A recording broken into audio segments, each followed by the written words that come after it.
Hello students. मनोग्रस्तता बाध्यता का हमारा चैप्टर चल रहा है जो कि चिंता विकृति के अंतर्गत आता है। और मनोग्रस्तता बाध्यता का मीनिंग या नेचर और उसके लक्षण जो है हमने पिछले वीडियो में किए। अब हम करेंगे मनोग्रस्तता बाध्यता विकृति के कारण या मनोग्रस्तता बाध्यता चिंता विकृति के कारण, जिसमें सबसे पहला जो कारण है वो है जैविक कारक। तो ओसीडी की उत्पत्ति में जैविक कारकों की निर्णायक भूमिका होती है और ओसीडी के रोगियों के संबंधियों में चिंता विकृति अधिक होती है।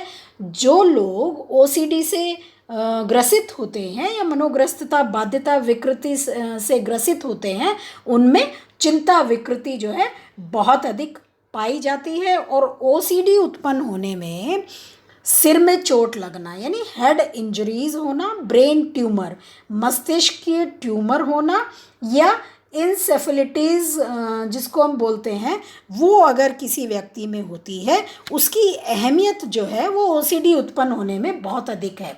तो जैव मेडिकल रिसर्चेज हुई, जैव मेडिकल शोधकर्ता थे, उन्होंने अपने शोध के आधार पर ये दावा प्रस्तुत किया है कि ओसीडी जो है वो एक ब्रेन डिजीज़ है।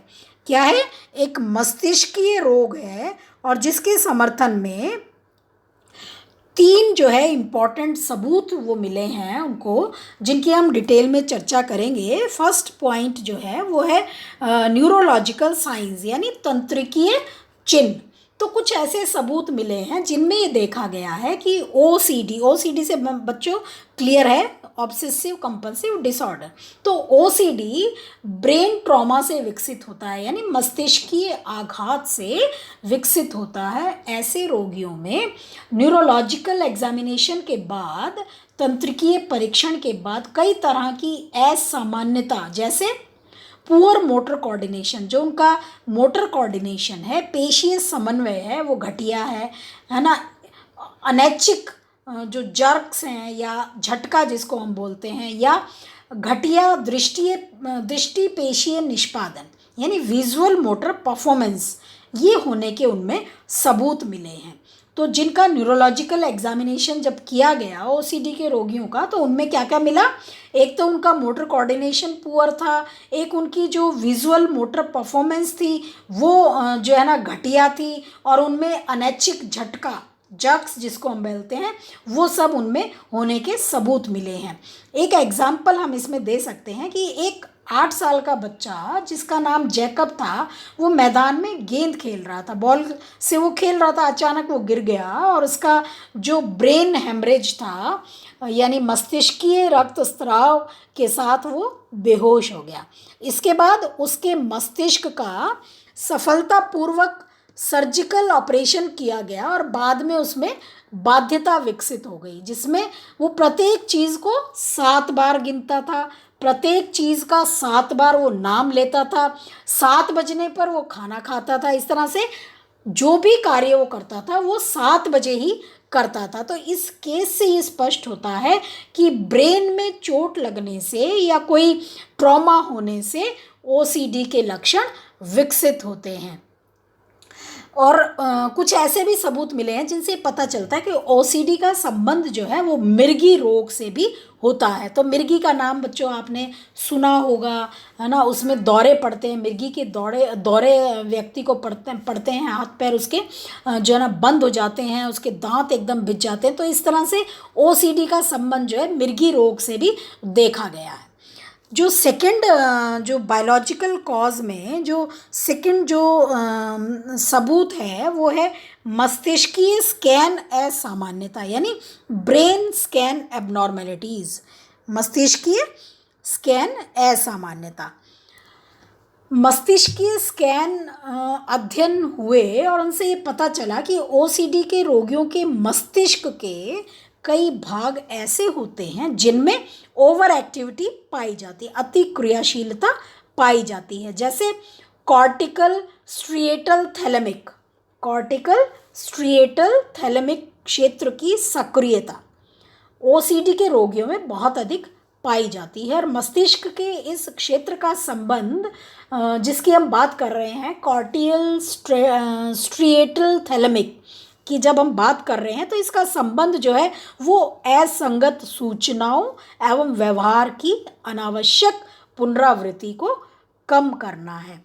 तो जब मस्तिष्क का क्षेत्र अत्यधिक क्रियाशील हो जाता है, कॉर्टिकल स्ट्रेटियल थैलेमिक क्षेत्र जब अत्यधिक क्रियाशील हो जाता है, तो रोगी में असंगत सूचनाओं के बारे में फ्रीक्वेंट चिंतन करने तथा संबंधित व्यवहार की अनावश्यक पुनरावृत्ति होने लगती है, वो उसको बार बार दोहराने लगता है, जो ओसीडी का एक प्रमुख लक्षण है।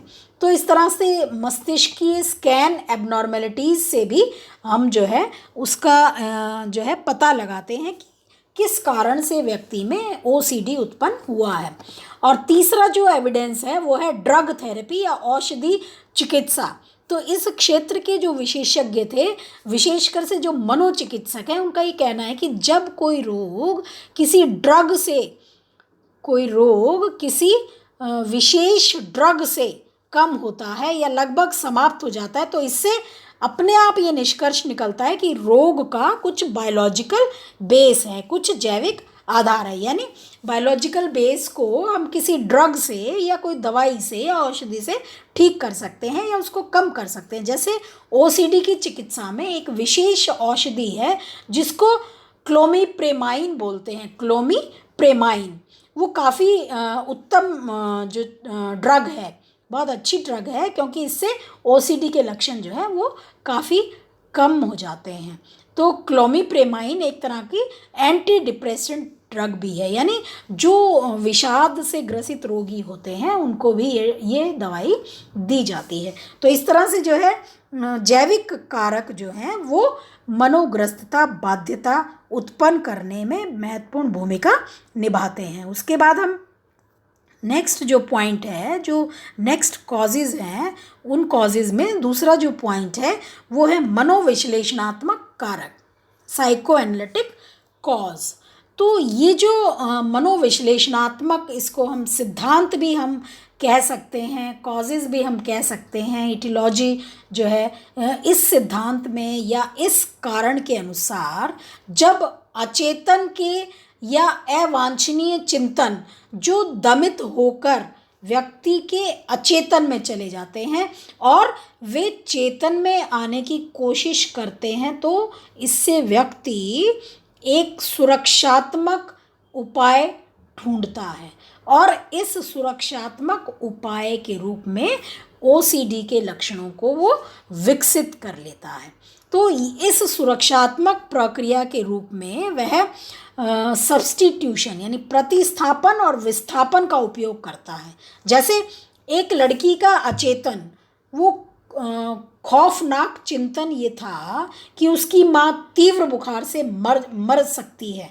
तो इस तरह का चिंतन जब जब उसके चेतन में आता था, कॉन्शियस में आता था, तो वो चिंतित हो जाती थी और इस चिंता से बचने के लिए उसने अपने इस खौफनाक चिंतन का प्रतिस्थापन कुछ कम अवांछनीय वस्तु जैसे रंग या गर्म वस्तुओं के चिंतन से उसने उसका प्रतिस्थापन कर लिया। अब वह कुछ खास तरह के रंग को बार बार देखना पसंद करती थी, गर्म पानी से बार बार स्नान करती थी, हाथ धोती थी, उसको बार बार हाथ धोना अच्छा लगता था। तो इस तरह से उसने जो है सुरक्षात्मक प्रक्रिया का उपयोग किया और अपने इस चिंतन को उसने प्रतिस्थापित कर लिया। जो उसके मन में जो चिंतन था, बार बार ये चिंता उत्पन्न हो रही थी कि उसकी माँ जो है वो तीव्र बुखार से मर सकती है, तो इसका उसने डिफेंस मैकेनिज्म अपनाया और उसने अपने इस चिंतन को प्रतिस्थापित किया या सब्स्टिट्यूट उसने निकाला। क्या निकाला उसका प्रतिस्थापन या सब्स्टिट्यूट? कि कुछ उसने रंग को देखना बार बार पसंद करा, उसको बार बार रंगों को देखती थी, गर्म पानी से वो बार बार हाथ धोती थी। इस लड़की द्वारा प्रतिस्थापित चिंतन अपनी इच्छा से ना होकर किसी कारण पर आधारित था। गर्म व रंगीन वस्तु से उसे बुखार का प्रतिबिंब यानी उसको उसकी झलक उसमें लगती थी, बुखार की प्रतिबिंबन उसको होता था, जिससे उसके मन में ये विचार उठता था कि उसकी माँ मर सकती थी। तो इस कारण में, इस सिद्धांत में ये भी साफ है कि संघर्ष उत्पन्न करने वाली चिंता से किस तरह से व्यक्ति में ऑब्सेशन या मनोग्रस्तता उत्पन्न होती है। जिन व्यक्तियों में अचेतन संघर्ष, जैसे अपने बच्चे या अपने सगे संबंधियों को जान से मार देने या घायल करने का चिंतन होता है, उनमें ओसीडी उत्पन्न होने की संभावना बहुत अधिक होती है। तो इस तरह से जो मनोविश्लेषणात्मक कारक हैं, जो साइको एनालिटिक जो कॉजेज हैं, वो भी ओसीडी उत्पन्न करने में महत्वपूर्ण भूमिका निभाते हैं। नेक्स्ट है व्यवहारात्मक कारक। तो ओसीडी को एक सीखी गई विकृति माना गया है जो विशेष तरह के परिणामों से रीइंफोर्स होती है या पुनर्बलित होती है, और ऐसा ही एक परिणाम है डर की कमी। तो जो विकृति किसी चीज़ से रीइंफोर्स होती है, वो ऐसी विकृति में हम डर की कमी को रखते हैं। उसका परिणाम ये होता है कि व्यक्ति में डर की जो है कमी उत्पन्न हो जाती है। और इसका जैसे हम इसको एक एग्जाम्पल से समझें कि बाधित हाथ साफ करने का व्यवहार, हमारे मन में मान लीजिए कोई व्यर्थ का विचार उत्पन्न हुआ और हम बार बार बाधित होकर अपना हाथ धो रहे हैं, तो ये बाधित हाथ साफ करने का व्यवहार को एक ऑपरेंट क्रिया प्रसूत पलायन अनुक्रिया मीन्स बार बार अनुक्रिया से पलायन करना माना गया है, जो गंदगी या जीवाणु से दोषित या दूषित हो जाने की मनोग्रस्ती चिंतन को कम करता है। इसी तरह से हम एक और एग्जाम्पल लें कि जो शेक्सपियर का मशहूर नाटक था, जिसमें मैकबेथ नाम था उस नाटक का, जिसमें लेडी मैकबेथ जब किंग डंकन को मारने में सफल हो जाती है तो उसमें बार बार हाथ धोने का बाधित व्यवहार विकसित हो जाता है। उसने उसको मार दिया, तो उस विचार को वो प्रतिस्थापित करती है बार बार हाथ धोने से, क्योंकि उसमें ये मनोग्रस्ती चिंतन विकसित हो गया कि उसका हाथ इस कार्य में किसी न किसी तरह के जीवाणु से दूषित हो गया है। तो उसको वो कैसे दूर करती है? बार बार हाथ धोकर। उसी तरह से कुछ रोगियों में बाधित जांच करने का व्यवहार भी उत्पन्न हो जाता है, जो रोगी की उस चिंता को कम करने में मदद करता है। जैसे ताला बंद करके बार बार ये देखना कि कहीं ताला खुला तो नहीं रह गया, है ना, और अगर खुला रह गया तो बहुत बड़ा अनर्थ हो जाएगा। तो इस तरह से जो है ये जो इस तरह के जो व्यवहार हैं, वो रोगी में चिंता को कम करने में, रोगी इस व्यवहारात्मक कारण से अपने आप को, चिंता को कम कर लेता है और अपने व्यवहार को दूर कर लेता है। उसके बाद है कॉग्निटिव कारक या संज्ञानात्मक कारक। संज्ञानात्मक कारकों में जब व्यक्ति किसी ऐसी परिस्थिति में होता है जिसमें कुछ अवांछनीय या खतरनाक परिणाम उत्पन्न होने की संभावना होती है, और जब व्यक्ति इस तरह के परिणाम का ओवर एस्टिमेशन करता है, यानी खतरनाक परिणाम उत्पन्न होने की संभावना उसको लग रही है और उस संभावना को बहुत अधिक ओवर एस्टिमेट कर लेता है, तो उसमें ओसीडी के लक्षण उत्पन्न होने की संभावना बहुत अधिक बढ़ जाती है। तो इस तरह से हम कह सकते हैं कि ओसीडी के कारणों की जो व्याख्या है, वो ये एक तरह के सिद्धांत भी हैं, कॉग्निटिव सिद्धांत या बिहेवियरिस्टिक सिद्धांत या साइको एनालिटिक सिद्धांत। तो इन सिद्धांतों के रूप में की गई है, और इन सिद्धांतों को हम, इनके आधार पर हम ये कह सकते हैं कि जो ओसीडी का व्यक्ति है वो मानसिक संघर्ष उसमें बहुत अधिक पाया जाता है। मानसिक संघर्ष जो है वो उसमें ओसीडी उत्पन्न करता है। या असुरक्षा की भावना जो है वो किसी भी व्यक्ति में ओसीडी उत्पन्न करती है, या हेरिडिटी फैक्टर्स हैं वो भी ओसीडी उत्पन्न करते हैं, या जो है ना सब्स्टिट्यूशन एक्टिविटीज़ हैं या स्थापन्न क्रियाएं जिसको हम कहते हैं, वो भी व्यक्ति में ओसीडी या मनोग्रस्तता बाध्यता उत्पन्न करती हैं। तो इसके बाद कारणों के बाद अब हम करेंगे ओसीडी का उपचार, ट्रीटमेंट ऑफ ओसीडी, कि जो ऑब्सेसिव कंपल्सिव डिसऑर्डर है इसका उपचार कैसे किया जाए। तो बच्चों तीन चिकित्सा पद्धतियां हैं। पहली है मनोविश्लेषणात्मक चिकित्सा। इसमें रोगी के अचेतन मन में जो दबी हुई भावनाएं हैं या जो मानसिक संघर्ष है उनको पहचानने की कोशिश की जाती है। फिर इसमें रोगी के सुरक्षात्मक प्रतिक्रियाओं का विश्लेषण करते हैं और उसके मानसिक संघर्ष के कारणों में उसकी सूझ को उत्पन्न करते हैं। तो रोगी को जब रोग के कारण की उत्पत्ति में सूझ जब विकसित उसमें हो जाती है तो उसके लक्षण जो है वो समाप्त हो जाते हैं। तो इस तरह से मनोविश्लेषणात्मक चिकित्सा के द्वारा रोगी का उपचार किया जाता है। चूँकि ये चिकित्सा बहुत अधिक जो है ना इसकी प्रभावशीलता नहीं है, इसका उपयोग जो है वो कम ही किया जाता है। दूसरी चिकित्सा है व्यवहार चिकित्सा। व्यवहार चिकित्सा में रोगी तीन विधियों का हम प्रयोग करते हैं। पहली है मॉडलिंग, फ्लडिंग तथा रिस्पॉन्स प्रिवेंशन। इन तीनों का संयोजन करके रोगी का उपचार किया जाता है। तो ओसीडी के उपचार में व्यवहार चिकित्सा की इन तीन प्रविधियों को संयोजित किया जाता है और रोगी का जो है उपचार किया जाता है। तो इन तीन प्रविधियों का उपयोग सबसे ज़्यादा जो है बार बार हाथ धोने के बाधित व्यवहार को दूर करने में बहुत अधिक सफलतापूर्वक किया गया है। इस तरह के बाधित व्यवहार से संबंधित जो मनोग्रस्ती चिंतन है वो ये होता है कि उसका शरीर कुछ जीवाणुओं से या विषाणुओं से दूषित हो गया है और इस लक्षण में इन तीनों विधियों का संयुक्त रूप से उपचार किया जाता है। जैसे इसमें पहले रोगी ये देखता है कि चिकित्सक अपने आप को किस प्रकार के गंदगी से दूषित उसने अपने आप को किया है। तो ये मॉडलिंग में मीन्स हम किसी व्यक्ति को वो कार्य करते हुए देखें, तो ये मॉडलिंग का उदाहरण हुआ। इसके बाद रोगी को अपने पूरे शरीर पर उस गंदगी को फैलाकर रगड़ने के लिए कहा जाता है, तो ये फ्लडिंग का उदाहरण हुआ। फिर उसी अवस्था में बिना उसे धोए या साफ सुथरा किए कुछ घंटों तक वह अपने आप को रखे रखता है, तो ये जो है रिस्पॉन्स प्रिवेंशन का उदाहरण है। इस तरह से बहुत सारे सत्र यानी दर्जनों सत्र किए जाते हैं। रोगी अपने पूरे शरीर के ऊपर गंदगी फैलाए बिना उसे धोए या साफ सुथरा किए घंटों तक बैठे रहने के लिए रोगी को कहा जाता है। तो इसका परिणाम ये होता है कि इस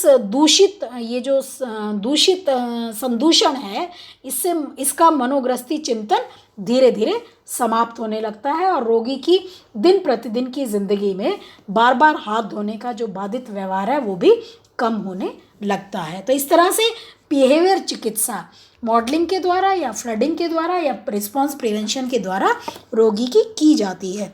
और लास्ट जो पॉइंट है वो है औषधि चिकित्सा यानी ड्रग थेरेपी।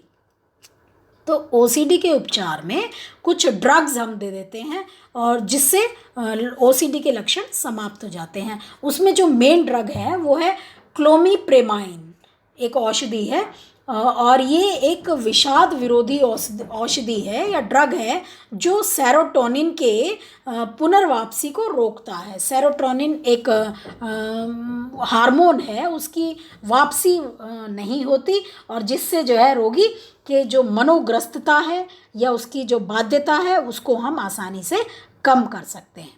तो इस तरह से बच्चों ये मनोविश्लेषणात्मक चिकित्सा, व्यवहारात्मक चिकित्सा या औषधि चिकित्सा के माध्यम से ओसीडी का उपचार किया जाता है। तो ये एक आपका टाइप ऑफ एंग्जाइटी डिसऑर्डर एक तरह से हुआ। जब आपके आए कि चिंता विकृति के प्रकार का वर्णन कीजिए तो हमें ओसीडी जो है हमारे सिलेबस में है मनोग्रस्तता बाध्यता विकृति।